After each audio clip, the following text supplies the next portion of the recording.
bienvenidos a EFA Contigo y bienvenidos al mundo de la fotografía. Mi nombre es Ineles Didogna y seré tu profe EFA en esta oportunidad. Vamos a empezar nuestra clase del día de hoy. Para ello voy a compartir la pantalla. Bienvenidos entonces a aprender a ver fotografía digital nivel 1, donde conocerás cómo funcionan las cámaras y podrás lograr mejores imágenes con ellas, ya sea que tengas una cámara compacta, una cámara semiprofesional o profesional, o incluso la misma cámara de tu celular. ¿Qué vamos a hacer? Vamos a descubrir, por supuesto, que el principal camino para mejorar tu fotografía, como lo dije anteriormente, es conocer a fondo tu cámara, cualquiera que tengas. Vamos a dominar los elementos técnicos y conceptuales que hacen una buena fotografía. Vamos a manejar técnica en donde vas a poder conocer los parámetros para poder obtener un buen manejo de la cámara. Y el concepto lo vamos a ir viendo a lo largo del curso. Por supuesto, perder el miedo y explorar en los modos de disparo en tu cámara, sobre todo el modo manual, si lo tienes, para que entiendas cómo funcionan entonces los otros modos semiautomáticos. Vamos entonces a hablar un poco de historia de la fotografía para entender cómo funcionan las cámaras. Y hay tres elementos tecnológicos y técnicos que son importantes para lograr hacer una fotografía. Y son la cámara oscura, la química y la óptica. Con ellas, la unión de ellas, obtenemos la fotografía. ¿De qué hablo cuando digo cámara oscura, química y óptica? A lo largo de la historia se generaron estos cuestionamientos y también hubo mucha investigación de parte de muchos inventores, químicos, físicos, etcétera, incluso artistas, muchos años atrás, en donde trataban de buscar obtener una imagen y fijarla en un soporte, ¿verdad? Como por ejemplo, todo empezó, digamos, en 300 años antes de Cristo, cuando Aristóteles empieza a cuestionar el funcionamiento de un cuarto oscuro, que era un cuarto en donde por un solo agujero, que lo llamaron en esa época estenopo, entraban los rayos de luz y se proyectaban en la pared contrario, dibujando o proyectando la imagen que se veía afuera, ¿no? Al mismo tiempo, habían otras personas también tratando de entender cómo funcionaba la cámara oscura o el cuarto oscuro, y fue en el 600 cuando, en la cámara oscura que explicó Aristóteles no se podía fijar una imagen, nada más la estabas reproduciendo en una pared. En el año 600 después de Cristo fue Abd el-Kamir quien descubre una emulsión fotosensible llamada nitrato de plata, en la que la colocaba sobre una superficie y al pegarle la luz del sol, esta se empezaba a oscurecer, ¿sí? Pero si seguía pasando el tiempo, se perdía toda la imagen, se quemaba todo, se borraba y no había forma en esa época no había forma de fijarla para siempre. Alhazen de Basora iba simultáneamente estudiando los espejos, las funciones de los espejos y los lentes, la reflexión y la refracción de la luz, y aplicó el principio de la cámara oscura para explicar la formación de la imagen visual en el ojo. A nosotros nos entra la luz por el ojo y llega atrás de forma invertida, por supuesto, esto lo sabemos muchos años después, en donde uno de nuestro cerebro voltea instantáneamente la imagen y la procesa al derecho, como deberíamos verla, ¿no? Ya después en el Renacimiento, Leonardo da Vinci explica el funcionamiento de la cámara oscura de la que había hablado Aristóteles, pero en esta oportunidad él realiza un prototipo, ¿verdad? Entonces, junto con su pupilo César Cesariano, hacen este prototipo y podían colocar un lienzo en la parte donde se proyectaba la luz, y lo que hacía la gente era calcar la imagen. O sea, no era como tal una cámara fotográfica, era un cuarto oscuro, una cámara oscura donde la persona entraba, todo oscuro adentro, y por ese agujero en la pared, en una de las paredes se proyectaba hacia la otra pared, de forma que veíamos todo de forma invertida y la gente lo que hacía era reproducirla, no la estábamos copiando.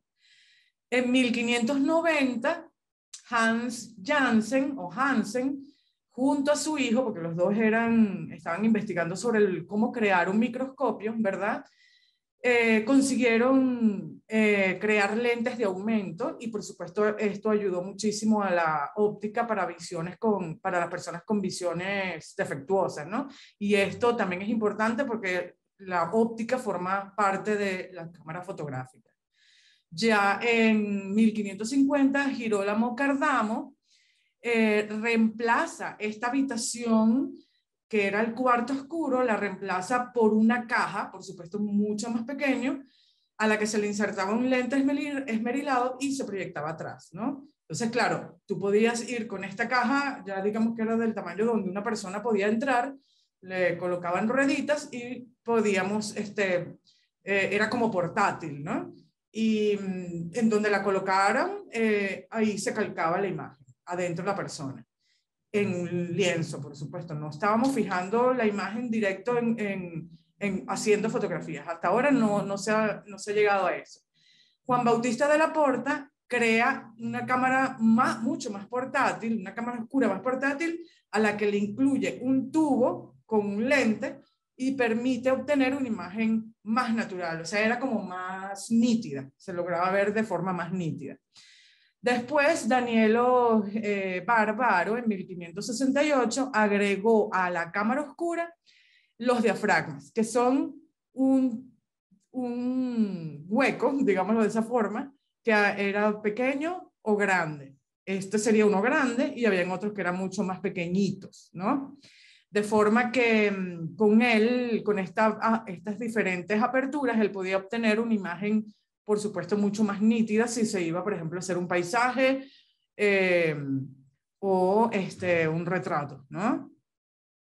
Pero hasta ahora todavía no se lograba fijar la imagen de forma definitiva. Ya en 1727 pasaron varias cosas, como por ejemplo, Johann Heinrich Schulze fue la primera persona en utilizar sales de plata en una superficie, ¿verdad?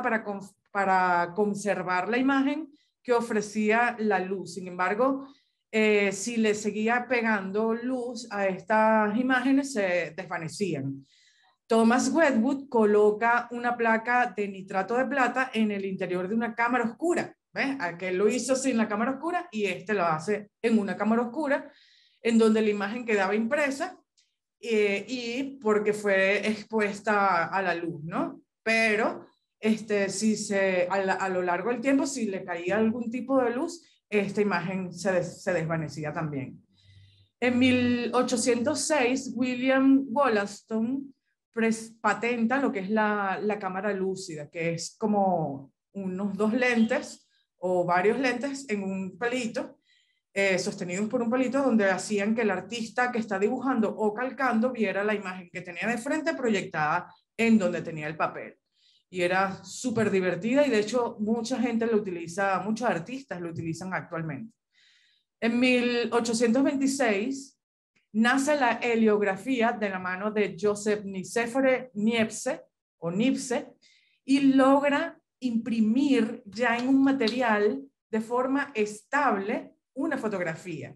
Pero claro, para lograr esto tuvo que combinar varios químicos y poner su cámara, que era esa cámara oscura con esas aperturas grandes, como la que hizo Danielo Barbaro, y con esto dejó la cámara en su ventana por 8 horas recibiendo luz, ese material fotosensible. Por lo tanto, esta que vemos aquí es la primera imagen fijada, por fin, en una superficie. Si la vemos bien, ahí están las formas de los edificios y eso, de las casas. Y aquí ya es como una copia de estas, ¿no? Luego, él siguió haciendo muchos experimentos, siempre estuvo obsesionado con la idea de fijar una imagen y siguió perfeccionando esta técnica de heliografía. Luego se conoce a Daguerre, que también venía investigando formas de lograr imprimir una imagen en una superficie, y ellos se asocian en 1829. Y bueno, formaron un contrato en donde era como un contrato de trabajo que le dejó a Daguerre todo el conocimiento de las técnicas fotográficas que usó Nipse. Cuando este muere, Nipse, en 1833, todas esas investigaciones pasan a Daguerre, pero Daguerre también se asocia con el hijo de Nipse, que también era inventor. Sin embargo, fue Daguerre quien logró una vez que continuó con sus experimentos, fue Daguerre quien logró ese procedimiento químico para fijar la imagen de forma fiel y exacta, ¿no? Y fue lo que pasó a llamarse daguerrotipo. Lo patentó en 1837, pero también estuvo mucho, eso fue en Francia, pero Henry Fox Talbot en 1835 también venía investigando mucho sobre cómo fijar la imagen en una superficie, y las técnicas que registró fueron el calotipo y el talbotipo. Sin embargo, no le fueron reconocidas estas técnicas, sino mucho después de haber reconocido y patentado la de Daguerre, ¿no? Y claro, este calotipo y talbotipo quizás en aquella época no estaban muy convencidos de cómo funcionaba el proceso, porque se reducía mucho el tiempo de la exposición fotográfica de la placa, ¿no? De 5 minutos pasaba a 1 minuto. Y producía lo que era un negativo y un positivo. Es como lo que obtenemos cuando tenemos una cámara analógica como de los años 60, 70. Pero él fue el creador. Y en 1839 es cuando se libera la patente, ¿verdad? Bajo la ley 669, se libera la patente del proceso del daguerrotipo, y muchos entonces tenían la posibilidad de acceder al proceso fotográfico para poder entonces crear sus propios daguerrotipos, ¿no? Ya sea para realizar el procedimiento por cuestiones de investigación o para hacer otras cosas artísticas, ¿no? En el año 1840 pasan otras cosas, como por ejemplo sale la primera cámara disponible al público. Fíjense que se libera la patente en el año 39, y en el año inmediatamente siguiente empezaron a salir las cámaras para que la gente las comprara y pudieran realizar sus fotos, sus daguerrotipos, mejor dicho.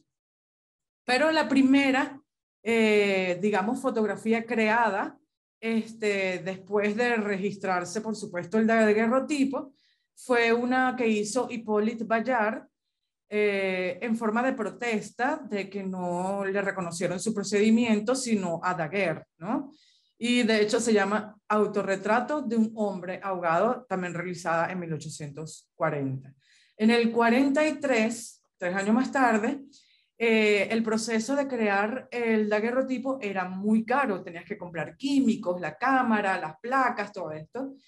Y no, hasta ese año empezaron a abaratarse los costos de forma que muchos pudieran acceder a este proceso y tener acceso a la fotografía. En 1860 nace el color. Hasta ahora habíamos obtenido puras imágenes en blanco y negro, pero fue James Clerk Maxwell, que fue un físico oriundo de Escocia, el que logró demostrar la posibilidad de obtener fotografías a color combinando cristales rojos, verdes y azules, ¿no? De ahí sale lo que llamamos el red, green, blue, ¿no?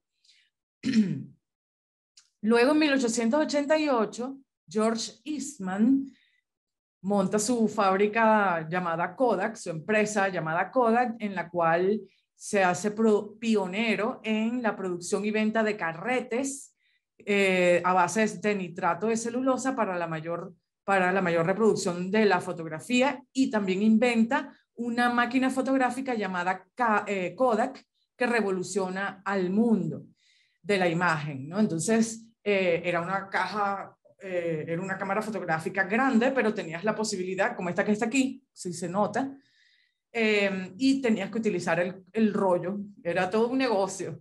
Tenías que utilizar el Kodak Film para poder obtener la imagen y fijarla en ella, ¿no?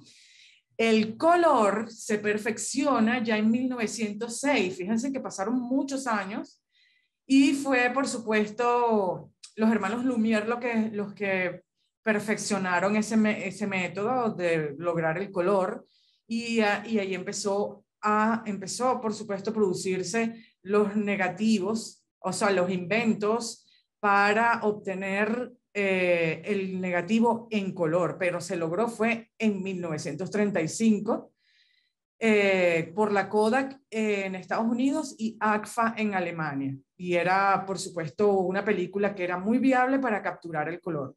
Antes, 10 años antes y mucho tiempo más atrás, se utilizaban polvo de magnesio, que era muy peligroso, como forma de flash.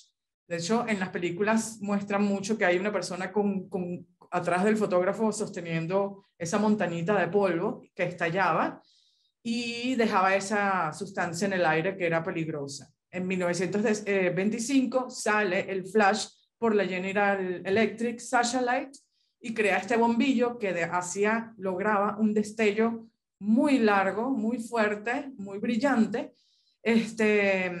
dejando a un lado entonces se dejó de usar lo que era el polvo de magnesio. La instantánea Polaroid aparece en 1947, donde obtenías la imagen en cuestiones de segundos, es decir, hacías el clic y salía el papelito ya con la imagen, o sea, salía el papel con los químicos y todo iban actuando mientras salía. De forma que al pasar unos 60 segundos, un minuto, empezaba a aparecer la imagen. Y fue una revolución. Claro, se popularizó también muchos años después, como que volvió, ¿saben? Cuando algo viejo vuelve a esta era. En 1957, la Kodak introduce una serie de cámaras diminutas y de bajo valor que se llamaban las Brownie Star, que son estas que están aquí, eran chiquiticas, bellas, preciosas. Y también en ese mismo año se produjo la primera imagen digital de la mano de Russell Kirch. Bueno, eso fue el niñito tendría como 6 meses de nacido y él, por supuesto, estaba investigando cómo formar una imagen a partir de unos escáneres, ¿no? O escáneres. En 1960 y 70 nacieron los sensores digitales que podían registrar una pequeña imagen monocromática, basada, por supuesto, en los descubrimientos que realizó Kirch. Ya en 1975, Kodak le encomienda a Steve Sasson que desarrollara un prototipo de cámara que no emplease películas, sino que emplease un sensor para obtener la imagen, un sensor electrónico. En 1976, esta sigue siendo una cámara analógica, tenía atrás, se le colocaba el negativo, pero era automática, enfocaba en automático y otros elementos eran procesados con este microprocesador, valga la redundancia. En 1978, la Kodak nuevamente patenta un prototipo de cámara fotográfica digital, pero no fue un boom, sino hasta más o menos en los 80, cuando la Fuji presenta esta cámara que tenemos aquí, con la posibilidad de registrar imágenes en un archivo computarizado que tenía una memoria interna de 16 megabytes, o sea, nada, ¿no? Y tenía baterías externas. En ese mismo año también sale la primera cámara digital, pero con enfoque, autoenfoque. Y la fotografía digital empezó a aparecer de forma... el formato de la fotografía digital empezó entonces a aparecer lo que se llama el JPG, que es como una compresión de la imagen sin perder la calidad y sin perder información. Ya en 1991, Kodak unió un sensor que estaba fabricando bajo su empresa de 1.3 megapíxeles, es decir, 1.300.000 píxeles, con un cuerpo de una cámara Nikon F3. O sea, su sensor, que era Kodak, con una cámara Nikon, y los unieron. Y de ahí, bueno, empezaron a salir multitudes de tipos de sensores, tipos de cámaras. Ya en el 97 salen las cámaras celulares con, ya en 1997 salen los teléfonos con cámaras integradas, que fueron lanzadas por Kyocera y Sharp, ¿no? Y en ese mismo año también sale al mercado con una popularización masiva el iPhone, que tenía, por supuesto, su cámara integrada. En el 99 sale al mercado la Nikon D1, que fue la primera cámara reflex, que se le cambian los lentes, concebida por Nikon. Ya en el 2003 ingresa al mercado la Canon 300D, que ya venía con un sensor mucho más grande, que era de 6.3 megapíxeles, 6.300.000 píxeles. Y fue la primera reflex digital, digamos, con un precio más accesible, siendo que las Nikon y otras marcas también eran muy caras, eran muy difíciles de obtener. Entonces, a partir de ese año empezaron a salir muchos otros modelos de formas como que más accesibles al público, ¿no? El último gran cambio de la historia en la fotografía llegó de la mano de los teléfonos celulares con cámara. Y ha habido, ahorita, actualmente, muchas personas tienen cámaras digitales en sus teléfonos.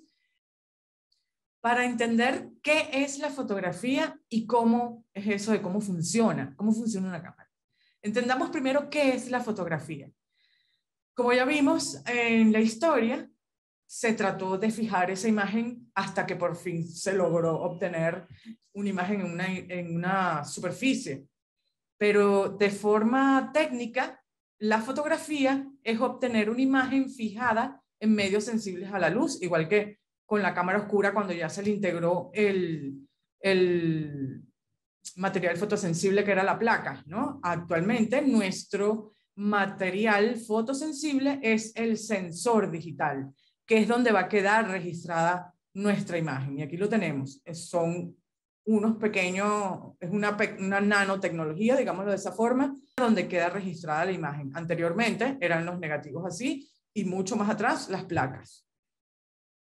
Pero ¿cómo entonces funciona una cámara? Es una cámara oscura con un agujero donde se deja pasar la luz hacia dentro de la cámara oscura. Y la luz, por supuesto, el elemento súper importante de la luz, entra hacia el material fotosensible, como está aquí, ¿no? Y el material fotosensible es donde se registra la luz formando la imagen. Hay varios tipos de cámaras digitales. Tenemos las cámaras compactas, las cámaras bridge, que son un poquito más grandes que las cámaras compactas, que son más pequeñas y menos pesadas. Tenemos las cámaras reflex, que ya vamos a ver su funcionamiento, las cámaras de celulares y las cámaras mirrorless, que son sin espejo. Para entender cómo funcionan cada tipo de estas cámaras, les voy a mostrar esta lámina, cómo funcionan las cámaras digitales. El elemento principal, como ya vimos, es la luz, que al entrar por el objetivo, al pasar por el lente, se refleja, se proyecta o rebota la imagen o la luz, rebota en el pentaprisma que está arriba, de forma que lo veamos por el visor de nuestra cámara. Y también rebota acá hasta llegar al sensor. Y este es el espacio requerido aproximadamente de milímetros que tiene la luz para llegar a nuestro sensor. Aquí tenemos el visor óptico de la cámara, el sensor de imagen y bueno, el espejo secundario, que es donde llega la imagen hasta el sensor. En una cámara sin espejo, que son estas que se llaman mirrorless, y bien nuestros mismos celulares por cuestiones de espacio no tiene espejo, entonces tenemos nuestra cámara celular integrada de forma como esta, que es mirrorless, es pequeñito la distancia. Mira, el espacio requerido son 20 milímetros aproximadamente, para que pase la luz a nuestro sensor directamente y que se registre la imagen en el sensor. Pasa la luz, llega al sensor. No hay espejo que lo rebote, sino un sensor lo podemos ver por el visor, pero de forma electrónica en una previsualización. Pero fíjense que pasa la imagen, pasa la luz directamente al sensor y es donde se registra la imagen. Bueno, ya hemos llegado hasta aquí. Espero que te haya gustado la historia de la fotografía y cómo funciona y cómo la definen mucho. Y para ti, ¿qué es la fotografía? Recuerda entonces completar el cuestionario que está en nuestra plataforma para poder acceder a la siguiente clase. Entonces, nos vemos en la próxima. Hasta luego.